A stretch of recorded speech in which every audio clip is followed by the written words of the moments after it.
think technology is obviously going to be under a tremendous weight until we actually see what the Fed does versus what the market has assumed the Fed is going to do. The Fed has no business in trying to talk themselves down into a more dovish fashion because they want the market to adjust to what's happening right now versus them having to do all the heavy lifting. But the other important thing is the neutral rate that everyone keeps talking about with the Fed. That is neither dovish or hawkish or a tailwind or a headwind to the overall market. If the Fed really wants to stop inflation, they have to go past neutral. So they have to push us into a recession. And if that's the case, then the market wants to go lower. Big Tech Winter is Coming, no Terraço Cast de número 313. A abertura é Steve Grasso comentando na CNBC a relação entre a queda das ações das Big Techs e as próximas ações do Fed.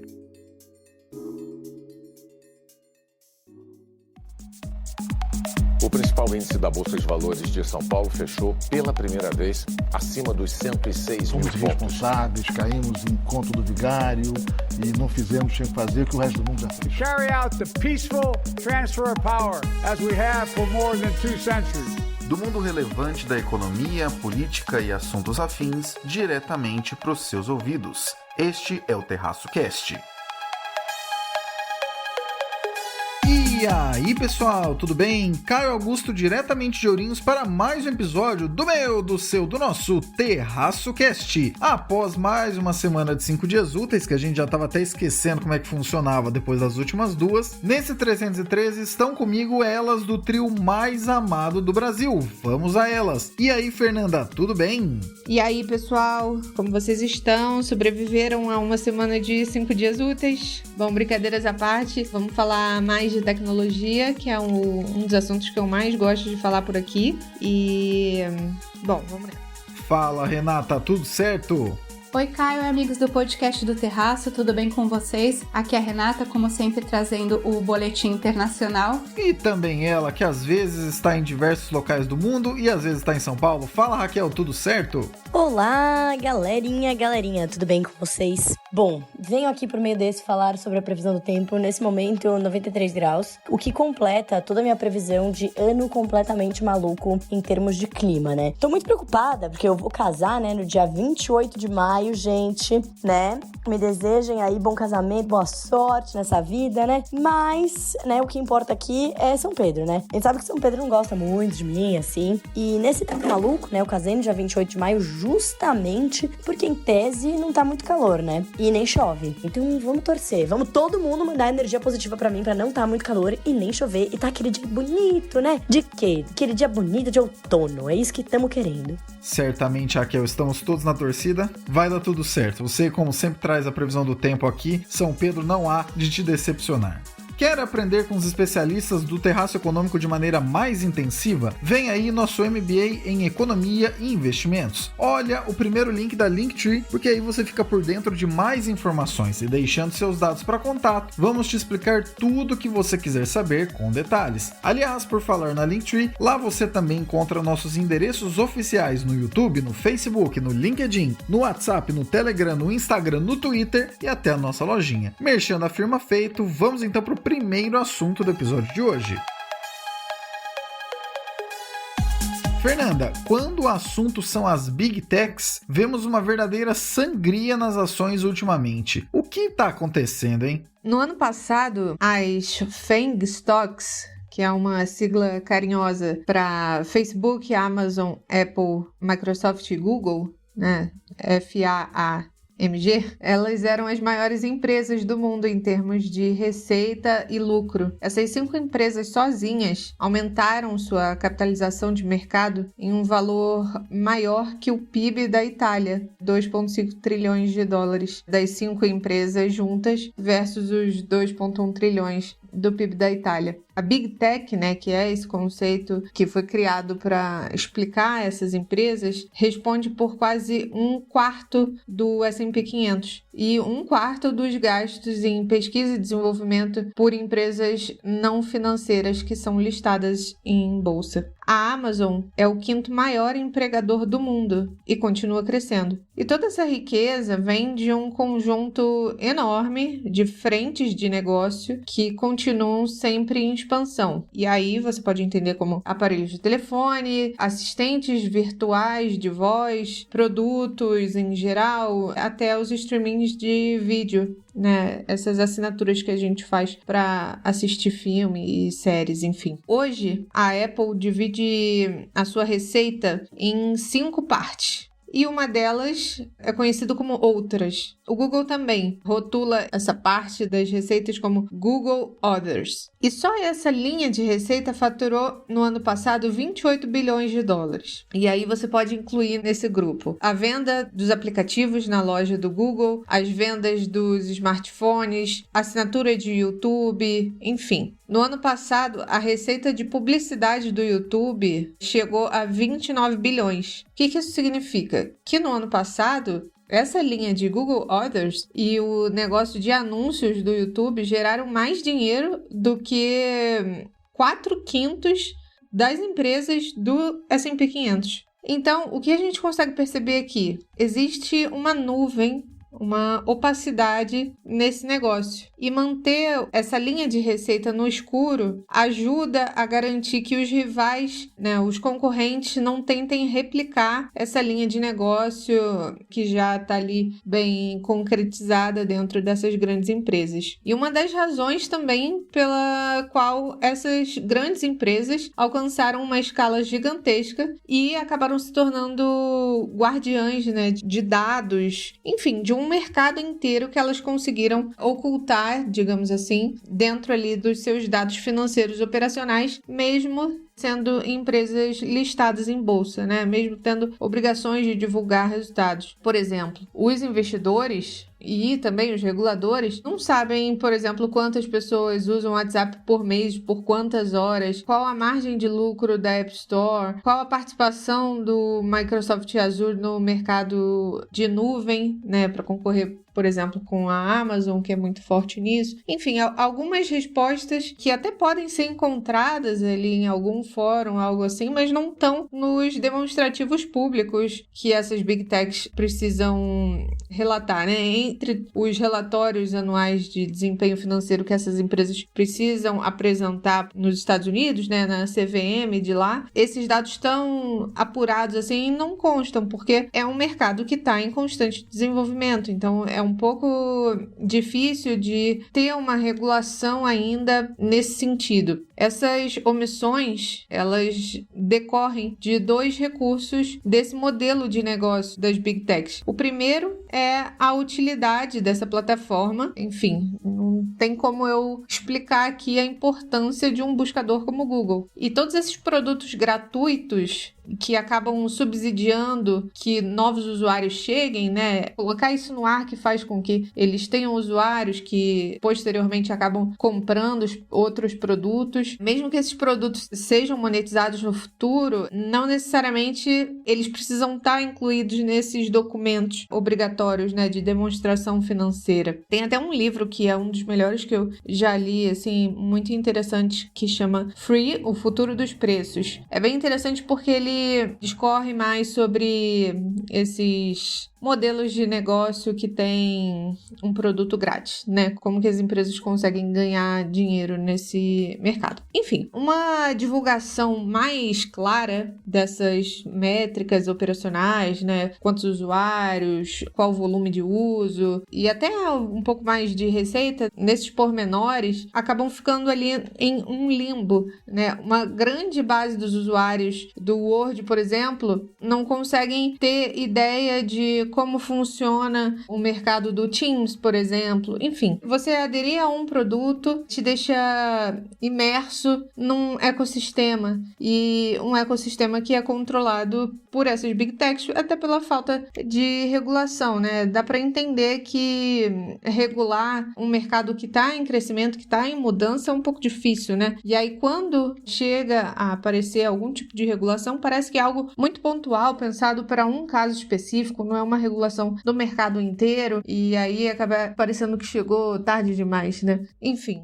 A ausência de informações financeiras, de informações operacionais mais detalhadas, significa que os reguladores que deveriam observar e tentar identificar algum tipo de abuso de poder no mercado, eles não conseguem atuar nesse sentido. E então, por isso, a gente tem uma guerra de atrito. E aí a gente vê diversas vezes esses processos de apelação contra uma empresa específica. E aí, conectando com tudo isso, né, com novos modelos de negócio, a gente acompanhou o caso que foi recentemente bastante comentado sobre os resultados da Netflix e o modelo de negócio utilizado. E aí a gente vê que, à medida que a Netflix se expandia pelo mundo, produzindo o seu conteúdo próprio, ela passa a adotar um modelo que é baseado mais no crescimento do que na eficiência dos custos. E agora a empresa está precisando impor algum tipo de disciplina financeira. A gente bem sabe que a Netflix começou na época que as pessoas ainda alugavam o filme em locadora e eles conseguiram trazer um formato bastante disruptivo, acompanhando as tendências comportamentais. E agora a gente está num momento com mais concorrência nos streamings, né? A gente até brinca que se você somar o tanto que você paga de cada streaming, é o tanto que a gente pagava de TV a cabo, né? Então, acaba que o mercado cresceu muito e a gente começa a ver o que aconteceu e que foi bastante comentado na semana passada. A Netflix perdeu muitos assinantes pela primeira vez em mais de uma década e a receita cresceu num ritmo mais lento do que os últimos anos. E aí, por conta disso, as ações despencaram 35%. Foi a segunda pior queda em um dia na história. E depois de tantas produções, né, a Netflix produziu mais de 500 programas originais no ano passado, ela vai começar a adicionar menos títulos novos, com mais ênfase na qualidade e também nos mais rentáveis. Qual que é o resumo da ópera? A Netflix agora está reformulando o seu modelo tradicional, a gente já pode chamar de tradicional, que um dia já foi disruptivo, mas que agora precisa ser revisto. Esse modelo que já foi objeto de estudo de vários livros de business, agora ele conta com novas fases, né? As produções vão começar a limitar mais o risco, né? As produções de grandes estúdios, com grandes estrelas do cinema, enfim. Agora, a Netflix vai começar a priorizar os programas com maior retorno e não necessariamente o com maior alcance, né? Vai levar mais a sério a relação audiência versus orçamento. Para vocês terem uma noção, aquela série que é nova, chama Virgin River, ela tem um estilo meio comédia romântica. Ela teve um custo de 3 milhões por episódio. É um custo relativamente baixo, porque não tem atores tão famosos e, enfim. Mas ela tem sido muito bem sucedida. E com isso, ela acaba sendo mais eficiente do que a Bridgerton, que, apesar de ter virado um hit, ela custa mais de 3 vezes que a Virgin River. Então, acaba sendo financeiramente mais rentável, né, para a plataforma. A Netflix vem investindo também mais em documentários, em programas de improviso, porque eles acabam sendo mais econômicos e também têm um bom desempenho. Quando a Netflix começou com essa programação original dentro da plataforma, né, não só distribuindo os filmes de outras produtoras, o seu argumento era que os criadores teriam pouca interferência e mais liberdade, né? Até em Hollywood, a Netflix é considerada pela academia uma produção mais livre, né, com menos rédea curta para os produtores. E aí, na conferência de resultados da semana passada, a Netflix declarou que vai começar a explorar uma nova versão. E aí, a nova versão inclui isso que eu falei, de pensar em títulos mais eficientes em termos de receita, também pensar num molde com preço mais baixo, que também pode ser suportada por anúncios e aí atrair mais pessoas que se preocupam com o preço, né? Porque a gente sabe que muitas pessoas compartilham a senha. E isso limita o crescimento da plataforma, né? Então, para tentar atender esses usuários que são mais preocupados com o valor da mensalidade, eles vão lançar também um novo formato aí com anúncios, né, para atrair mais novos clientes, enfim, novos espectadores que eventualmente compartilhavam senha e acabavam prejudicando o resultado financeiro da companhia. A ausência de transparência, independente do mercado no qual você se localiza, te coloca em pior situação. Não esqueçam jamais disso. E isso importa ainda mais quando o dinheiro começa a ficar mais seletivo, como é o caso que estamos observando virar uma realidade agora, com a normalização global de juros e crédito que já começou. De fato, regulação para essas Big Techs ainda é um campo amplo que também vai dar muito pano para manga, porque na prática, independente do que pensemos sobre isso, se isso é uma coisa boa ou ruim, essas gigantescas empresas apresentam um poder de mercado que vai muito além das fronteiras de onde elas estão sediadas, né, ou onde ficam os seus grandes escritórios principais. Não seria mais interessante, então, demandar, no mínimo, que sejam mais transparentes as empresas? Ou essa transparência causaria efeitos mercadológicos negativos, então deveria ser evitada? São muitas questões mesmo, mas o que vemos até agora é que evitar caminhar para essa transparência maior faz com que sangrias ocorram de tempos em tempos. Sobre a cultura da Netflix, que a Fernanda comentou, este que aqui ancora recomenda o livro A Regra é Não Ter Regras, Netflix e a Cultura da Reinvenção, em que a cultura da empresa e também o jeito que lidam com custos, ou pelo menos que lidavam até agora, né, porque já anunciaram vão mudar isso, a cultura da empresa é apresentada em detalhes por Erin Meyer e Reed Hastings. Reed Hastings, que inclusive é um dos fundadores, CEO e tudo mais. E sobre as FANGs, né, enfim, independente do jeito que você quiser falar, o importante é a informação. Uma curiosidade, estava circulando nos últimos tempos uma imagem referente a um relatório que supostamente seria do banco Merrill Lynch, banco americano Merrill Lynch, que fala sobre um novo FANG, que seria composto por, atenção, fuels, né, combustíveis, aerospace, tecnologia militar principalmente, agriculture, não precisa nem traduzir esse, nuclear and renewables, energia,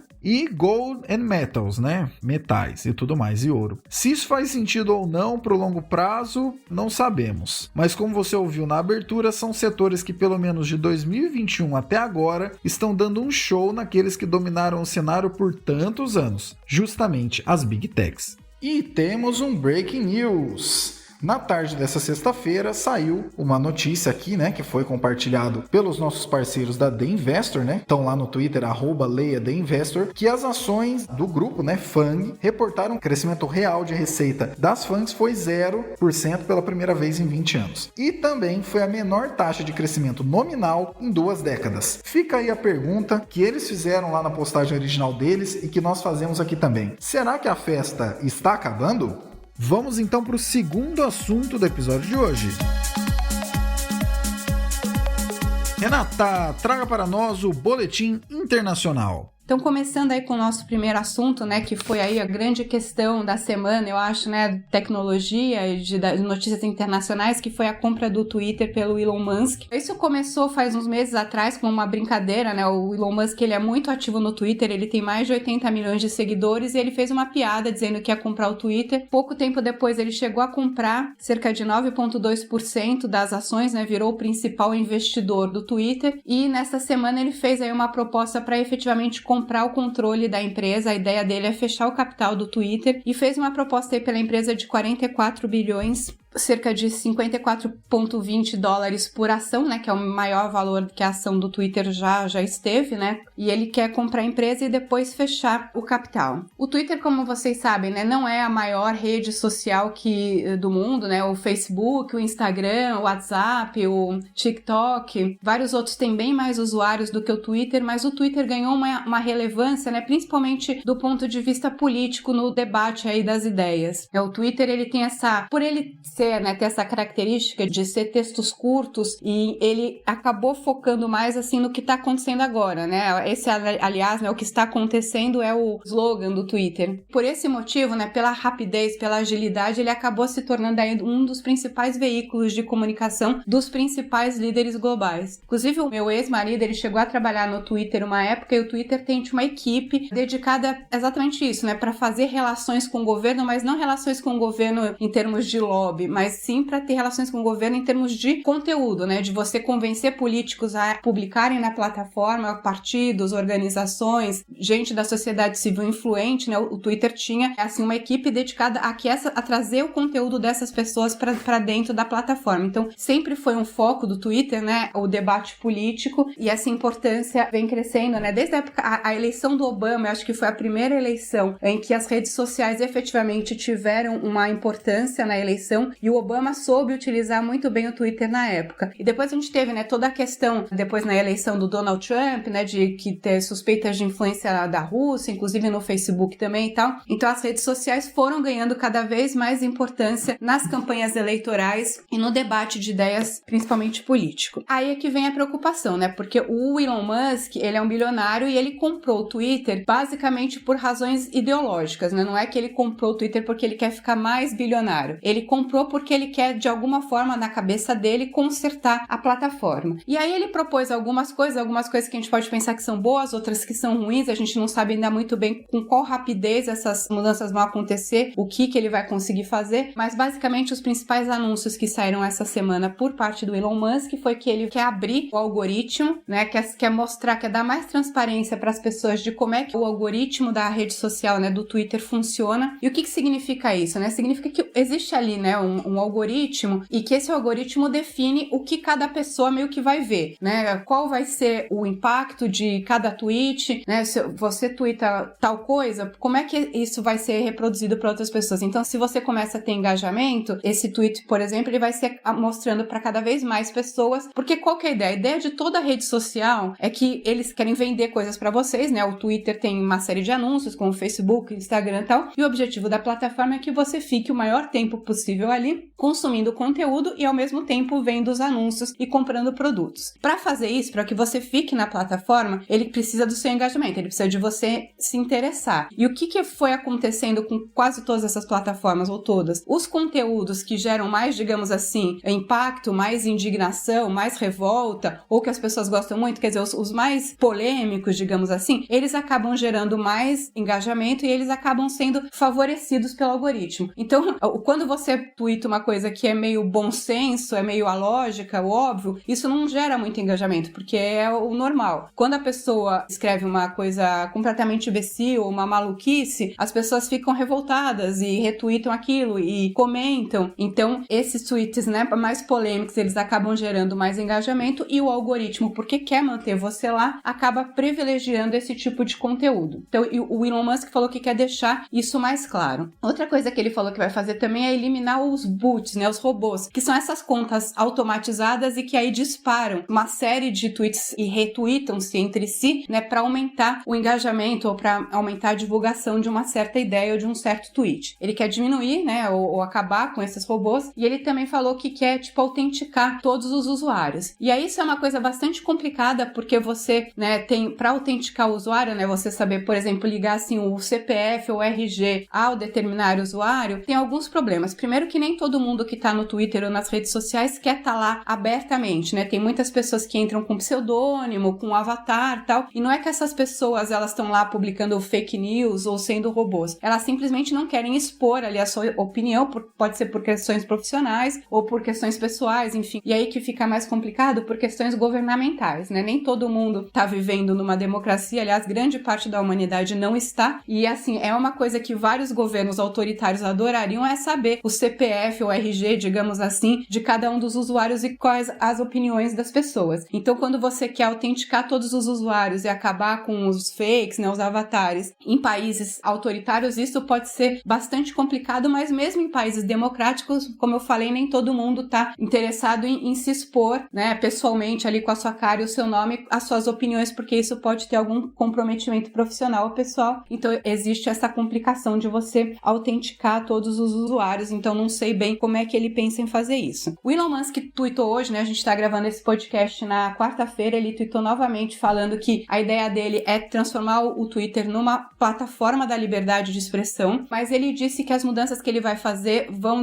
podem desagradar tanto as pessoas mais à esquerda, o extrema esquerda, quanto a extrema direita. Ele disse que as críticas que ele recebeu, que tem recebido até agora, né, desde o anúncio que ele comprou o Twitter, vieram mais da esquerda, mas que a direita também não deve ficar muito satisfeita com algumas das mudanças que ele pretende colocar. E a ideia dele, que ele falou, é colocar 80% das pessoas numa curva de felicidade dentro do Twitter. Ou seja, ao invés de você satisfazer os extremos, aquelas opiniões que eu falei que são mais polêmicas e que geram mais engajamento, favorecer aquilo que 80%, digamos, da população meio que concorda ou que está num certo consenso de que aquilo é um debate produtivo. Também não sei como ele vai fazer isso. A preocupação, como eu disse, né, é que a motivação do Elon Musk foi ideológica, né, não foi comercial. Então a gente nunca sabe porque você tá ali dependendo da cabeça de uma pessoa, né, e aí você, basicamente, o problema, né, nem sempre uma pessoa vai ter ali as melhores decisões para o mundo, né, porque a gente considera aí o Twitter hoje é uma das principais plataformas de comunicação, como eu falei, para líderes mundiais, não só presidentes, primeiros-ministros também, mas líderes de organizações não governamentais, organizações civis. Então, isso é uma questão importante. Até porque o Elon Musk, né, ele já teve aí alguns problemas, né, principalmente ele é também o dono da Tesla, como vocês sabem, ele já chegou até a ser processado pela, tipo, a CVM dos Estados Unidos, né, que por tentar utilizar a plataforma para manipular o preço das ações. Falou que ia fechar o capital da Tesla, depois mudou de ideia e tal, isso acabou os preços disparando e depois caindo. Então, ele foi acusado dessa manipulação, tanto que hoje os tweets da Tesla, eles têm que ser revisados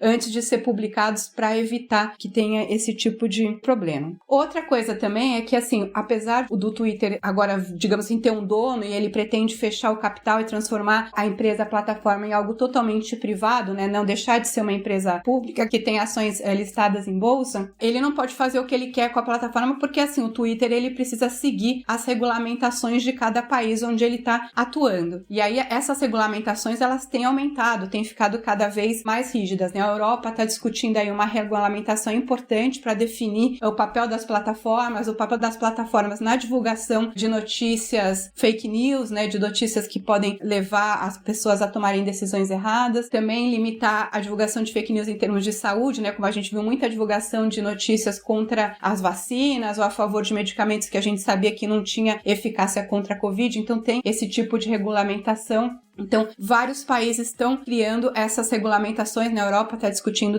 bastante, o próprio Brasil também tem o projeto de lei 2630, que era aquele antigo, né, a lei das fake news, meio que agora se transformou numa regulamentação de plataforma e o objetivo é dar mais transparência, né, para as pessoas entenderem qual a fonte de cada notícia, né, se aquilo é real ou não. Então, não basta, o Elon Musk pode querer transformar o Twitter aí numa grande plataforma de liberdade de expressão, mas ele vai aí se barrar com as regulamentações regionais de cada país ou de cada região, né, no caso da Comunidade Europeia, e que isso pode limitar aí as ideias dele nesse sentido. Bom, era isso que eu tinha para falar para vocês sobre o Twitter, acho que falei bastante. Falando agora do nosso segundo assunto, né, que é um assunto triste, que é a inflação global. Saiu um relatório do Banco Mundial falando que os preços, né, internacionais estão no pior choque, a gente está tendo o pior choque de preços dos últimos 50 anos, principalmente no preço de elevação de preços de commodities, né, commodities agrícolas, mas não só, a gente vai comentar um pouco disso, e também aumento do preço de energia. Isso principalmente, né, o aumento do preço, ele já vinha acontecendo pelo aumento do preço das commodities, né, porque a gente teve aí uma redução da produção global devido à pandemia, algumas questões climáticas também na China e na América do Norte, e com a guerra da Ucrânia com a Rússia, isso piorou ainda mais, a gente teve aí uma disparada do preço das commodities. Isso tem efeitos, né, tanto econômicos, principalmente humanitários, porque, como a gente sabe, né, os mais pobres, eles são muito mais vulneráveis ao aumento de preços, principalmente preços de alimento e preços de energia, porque as pessoas mais pobres, elas gastam um percentual maior da sua renda com esse tipo de produto, né? Alimento e energia, que a gente não consegue viver, né? Sem comer, sem cozinhar, sem se mobilizar, preço de passagem e tal. Então, são bens essenciais que aumentaram o preço e as pessoas mais vulneráveis acabam, claro, sofrendo mais. A gente tá vendo, né? A expectativa do Banco Mundial é um aumento de mais de 50% dos preços de energia. Na Europa, a estimativa é que o preço do gás natural vai mais do que dobrar, e esse é o maior aumento, né, dos preços de gás e de petróleo desde a crise de petróleo de 1973. A expectativa do Banco Mundial é que o preço do barril continue em torno de $100, né? Isso acaba gerando, claro, uma pressão inflacionária no mundo inteiro. A Rússia, como a gente sabe, né, ela é o terceiro maior produtor de petróleo, corresponde a 11%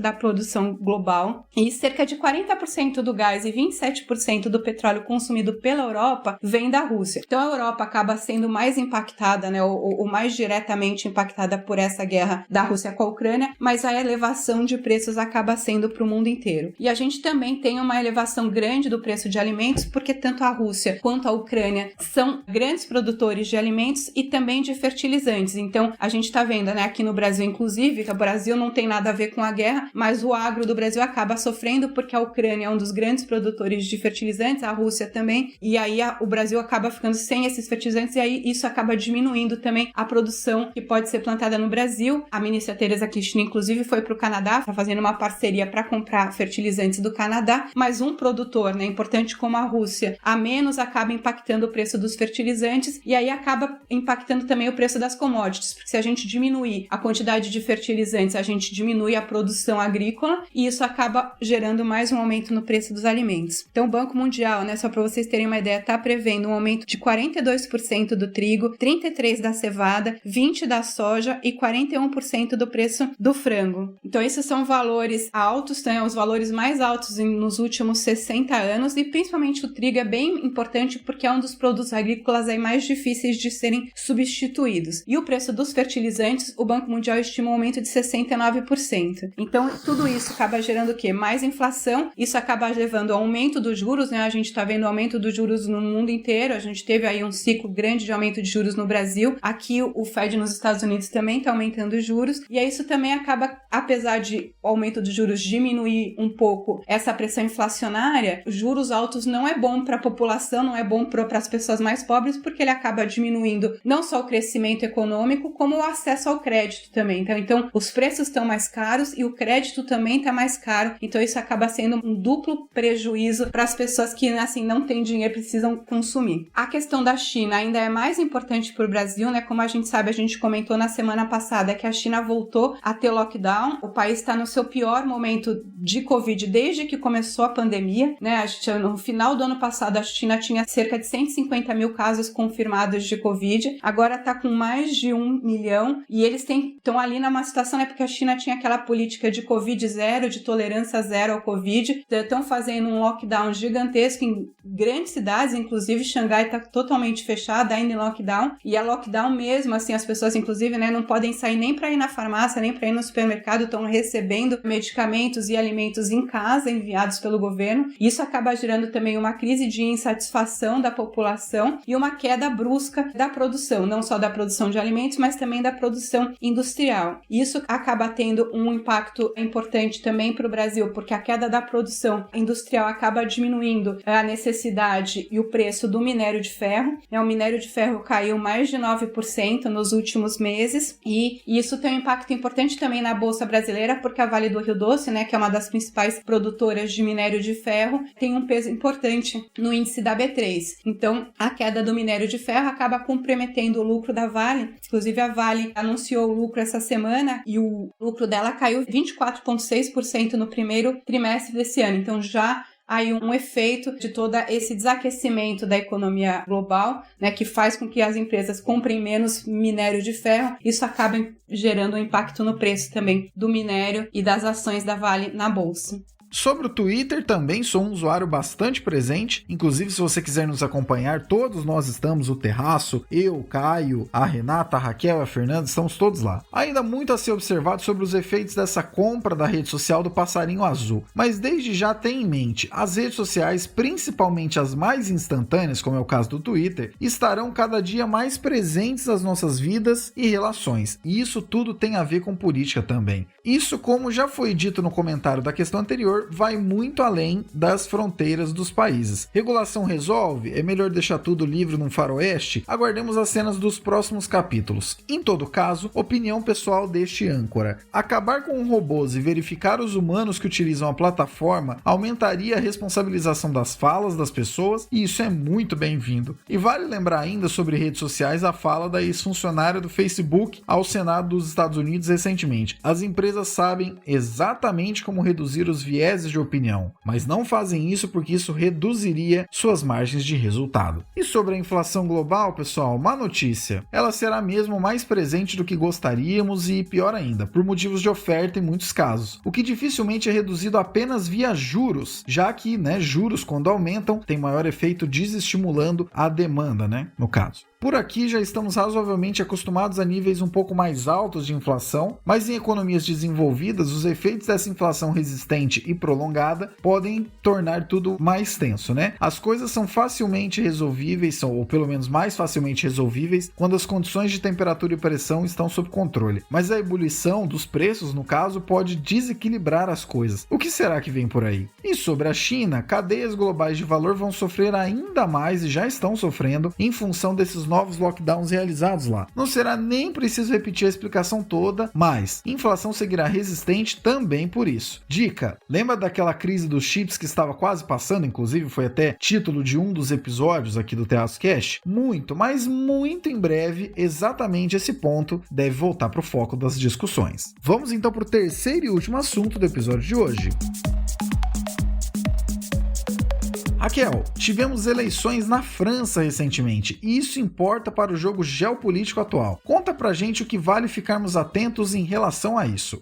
É isso aí, vamos falar de eleição na terra do macarrão. Pois é, gente, sabe que quando eu morei em Paris, uma das primeiras coisas que eu fui fazer, não conhecia o país, nunca tinha ido pra França e tal, fui lá numa loja famosa de macarrão e eu não gostei, achei ruim, até hoje não gosto de macarrão. Acho meio sem graça, aquelas coisas coloridas, tem gosto meio de corante, não acho legal não. Tem muitas outras comidas que eu agora adoro, francesas, tipo o steak tartare, que eu comia muito lá, não sei se é francês, mas eu sei que é muito bom e eles comem muito lá, queijos no geral, eu acho que eu virei um ratinho, assim, quando eu morei lá. E essa loucura por queijos me segue até hoje. Então, acho que eu fico com os queijos e os vinhos, obviamente. O pão é bem gostoso lá. Não é à toa que eu voltei uma bolinha, Pão, queijo e vinho. O que era de se esperar? Bom, mas na terra do pão, do queijo e do vinho, teve eleição, presidencial nesse último fim de semana. E ganhou, como vocês já devem ter acompanhado, o vencedor foi o Emmanuel Macron, Macron, que já era presidente. Então, foi bem interessante, porque ele foi o primeiro presidente a ser reeleito em 20 anos,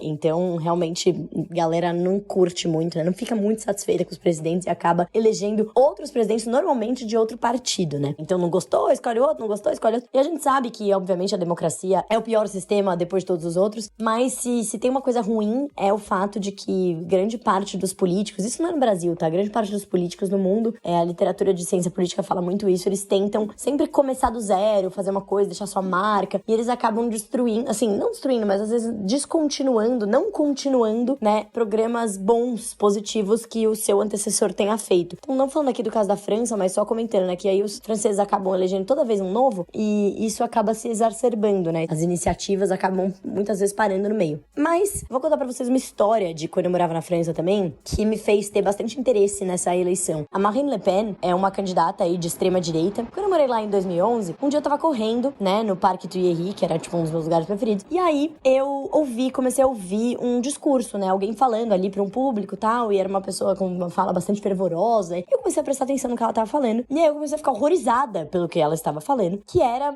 assim, um discurso extremamente xenófobo, extremamente nacionalista, mas assim, do nível que dizia que os imigrantes eram horrorosos, que por isso era um problema da França, que era por isso que todos eles tinham que ser expulsos, que nunca mais tinha que ter imigrante na França, que a França tinha que sair da União Europeia, que a França tinha que se fechar, que a França tinha que ser autossuficiente, vender e comprar só de francês. É uma coisa louca, assim, eu não acreditava. E aí eu lembro que depois eu fui conversar com alguns amigos franceses e eu falei, gente, como é que esse discurso passa, Vocês estavam aqui quando aconteceu, enfim, tantas tragédias ali, nos governos totalitários ali, nos governos nazistas, nos governos fascistas, tava tudo aqui e é muito recente. Então, como que as pessoas não têm essa lembrança de quão horrível foi isso, Tanto em termos morais, quanto em termos, enfim, econômicos, Como? Eu fiquei incrédula. E aí, depois e eu tava estudando lá ciência política, continuei estudando e eu entendi. Muitas das coisas estavam acontecendo. Não que se justificasse, mas entendi como é que ela tava subindo. Naquele momento, ela ela era muito, assim, todo mundo conhecia ela e tudo mais, mas não tinha grande relevância política. Nunca, né, obtinha muito apoio e tal, muitos votos. Só que foi crescendo bastante, a ponto de, né, essa eleição ela ter conseguido uma porcentagem bastante importante aqui de votos, né? O Macron conseguiu 30% dos votos, né, quando a gente olha todos os votos. Os candidatos de extrema-direita conseguiram praticamente 1/3, né, porque não tinha só a Marine Le Pen de candidato de extrema-direita. Então, assim, foi uma eleição, não dirá completamente apertada, mas deu alguns recados, né? E aí, agora falando aqui sobre os principais desafios do Macron. E eu vou já contar, né, que pela transparência que eu peguei grande parte dessa análise aqui, da análise do Gafco, que é uma consultoria que eu adoro,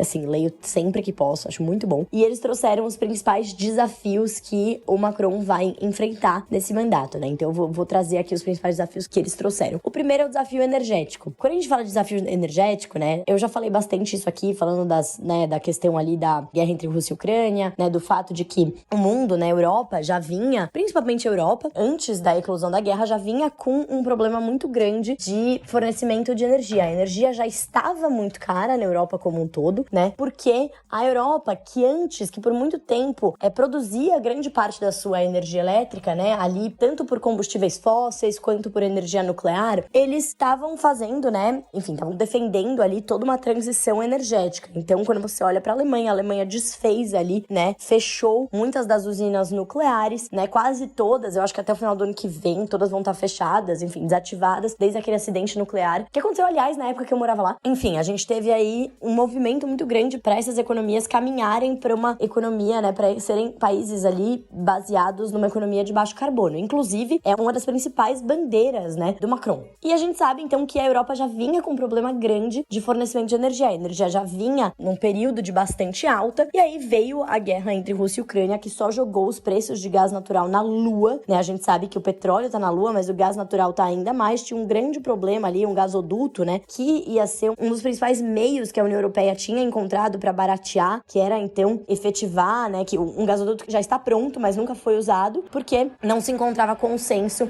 entre a União Europeia, né, principalmente a Alemanha e a Rússia, né, sobre os pormenores ali do contrato desse gasoduto. E aí, enfim, tava caminhando para uma solução, veio a guerra, encareceu ainda mais. E por que o gás natural é tão importante, né? Porque a gente tem que lembrar que faz muito frio na Europa e o gás é usado justamente pelas famílias para conseguirem se aquecer no inverno, etc. E assim, a demanda, né, cresce muito em certas épocas do ano, incluindo aí esse período de inverno. Então agora eu já tô na primavera, mas ainda tá bastante frio por lá. Então assim, a energia mais do que duplicou. Então a população da Europa como um todo, e isso inclui os franceses, estão sofrendo, né, com bastante, assim, uma perda de poder de compra importantíssima por causa de inflação, principalmente quando a gente olha para a questão energética, né? Então, mesmo que eles voltem, né, a achar soluções, reabram as usinas nucleares na Alemanha, o que eu acho improvável, etc., eles ainda têm um energy crunch, né? Eles ainda têm um problema de oferta de energia muito grande. E aí, no meio disso tudo, tem ali toda essa, vamos dizer, isso linka com o segundo desafio, né, que é a relação entre a França e a Alemanha, duas das grandes potências aí dentro da União Europeia. Se eles realmente concordam, né, os dois estão enfrentando esse desafio enorme energético, a França defende uma relação bem conturbada ali com a Rússia, né, e isso se liga com o segundo desafio, né, que é a relação entre França e Alemanha, que são duas grandes potências aí europeias, né, sobre o que eles vão fazer, né. Então,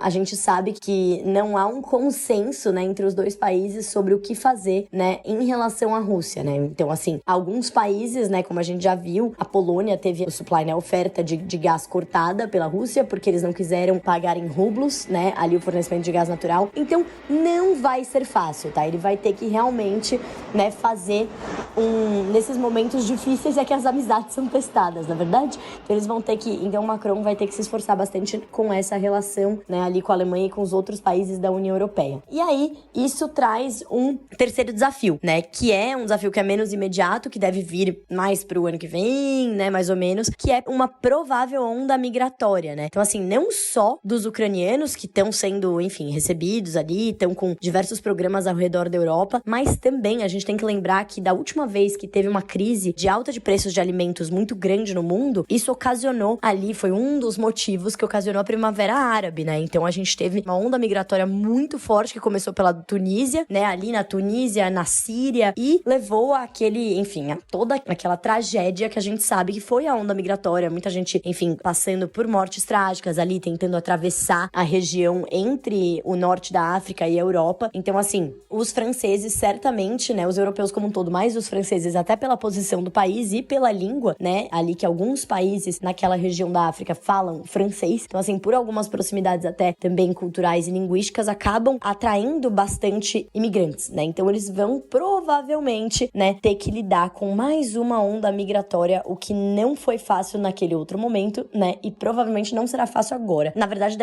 provavelmente será mais difícil agora, em que os cidadãos franceses também estão sofrendo bastante ali com uma situação econômica complexa, vindo da pandemia da Covid, do aumento de desemprego, etc. Então, não vai ser fácil para o Macron. E aí, a gente ainda tem o quinto desafio, né, que na verdade liga com isso tudo, o quarto desafio, desculpa, que linka com isso tudo, que é o fato que a França está muito mais endividada. Então, diferente, né, de 2011, em que, por exemplo, essa crise migratória aconteceu e que você teve um momento difícil ali, né, na União Europeia e na França, inclusive, ou mesmo no primeiro mandato do Macron, que começou em 2017, a gente tem uma situação em que a França está muito endividada, porque todos os países do mundo, europeus, mas a França em particular, se endividaram muito durante a pandemia para conseguir ali responder, né, a fazer aqueles estímulos fiscais muito grandes. E a dívida explodiu, né? Então é lógico que a gente sabe que tem ali toda a estrutura, né, a estrutura do framework mesmo da União Europeia, que protege o euro, etc. Mas a gente sabe que isso é mais um ponto ali na relação entre França e Alemanha. A Alemanha a gente sabe que é bastante, né,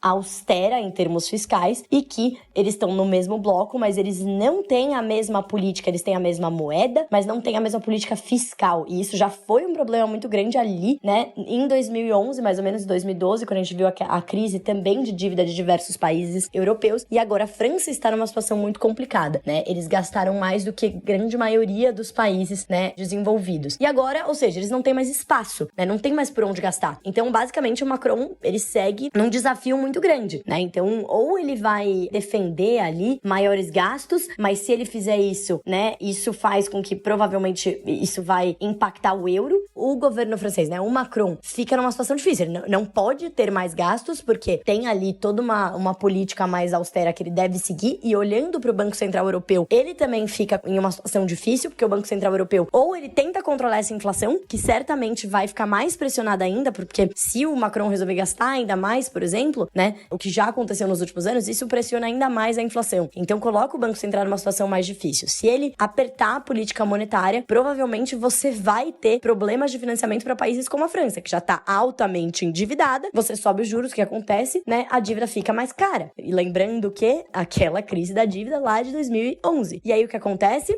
Os eleitores do Macron, né, ele vai ter que... Aí o que ele vai ter que fazer? Ele não vai poder gastar tanto. E aí os eleitores vão ficar meio bravos, né? Então vai ser complicado. Tá bom. Se o Banco Central Europeu continua mais dovish, né? O Banco Central Europeu fala, não, beleza, vamos deixar a inflação correr aqui um pouquinho, alright. Bom, isso vai significar que a inflação doméstica vai subir, né? E a energia vai subir ainda mais. E aí o que acontece? Os eleitores podem também não gostar muito. Então, lógico que os franceses não determinam o que o Banco Central Europeu vai fazer, mas o Banco Central Europeu vai fazer uma dessas coisas. Então, ou eles vão apertar a política monetária, o que é ruim pro governo francês, que já tá muito endividado e ele não vai conseguir gastar mais, ou ele vai continuar, né, mais dovish, não vai subir os juros, mas isso vai fazer com que a inflação suba, isso também não vai ser bom ali pro novo governo. Ou seja, né, a França tá com diversos desafios aí, mas a gente sabe que, né, os franceses, enfim, a França tem uma das populações mais bem educadas ali do mundo, né, é um país altamente produtivo, estranho, né, porque conheço muitos que estão de férias por muito tempo, mas bom, né, se eles ficam de férias e ainda produzem, quer dizer que eles são muito bons. Então, vamos ver como é que o Macron vai seguir nesse segundo mandato. O primeiro nos últimos 20 anos. Bon chance, Macron, né? Geopolítica é algo complicado. Pode estar indo bem, até que de repente passa por algum momento de chacoalhão e as coisas começam a mudar muito rapidamente. Independente da visão que você tem sobre Macron, sua reeleição representa um certo acalmar de tensões na França, numa época em que o conflito na Ucrânia já deixa a coisa tenso o suficiente em solo europeu. Paz é algo não somente positivo em termos sociais, mas também econômicos. E lembrando que a economia é uma ciência social, então tá tudo sempre interligado. Ou como uma frase muito boa que eu ouvi quando estava na graduação, onde não passam relações comerciais, atravessam os tanques. Que apesar de todos os pesares e tensões atuais, a paz possa realmente reinar no fim das contas. Vamos então nos despedindo do trio mais amado do Brasil. Muito obrigado, Fernanda, por trazer essa explicação a respeito de tecnologia, que é um assunto que você domina e você traz com maestria para este glorioso TerraçoCast. Muito obrigado e te aguardamos na semana que vem. Por hoje é isso, muito obrigada você que ouviu até aqui. Fico muito feliz com todos os comentários que a gente vem recebendo aqui no podcast. A gente faz com o maior carinho para vocês. Um beijão e até a próxima. Muito obrigado também, Renata, por essa explicação um pouco mais longa do que costuma acontecer, mas eu tenho certeza que os nossos queridos ouvintes gostaram muito, porque eles sempre gostam da sua participação e quando você não vem, me perguntam o que aconteceu. Muito obrigado e te aguardamos também na semana que vem. Olha, era isso que eu tinha a falar para vocês, falei bastante, mas eu acho que os assuntos são interessantes, é bastante coisa para comentar hoje e semana que vem eu tô aí com mais notícias para vocês, tá bom? Um beijo e até lá! E também muito obrigado, Raquel, por essa atualização também de solo europeu. Muito obrigado e te aguardamos na semana que vem. E é isso, pessoal. Por hoje eu fico por aqui. Gostou deste episódio ou do podcast? Nos avalie positivamente e passe adiante. É com muito carinho, dedicação, suor e profissionalismo que realizamos esse trabalho de análise há tantos anos. E se depender de você que nos ouve, seguiremos por muitos outros mais. Conteúdo não falta por aqui, com uma curadoria cuidadosa para você. Abraços digitais por meio da voz deste âncora que tanto ama este podcast e até o próximo episódio.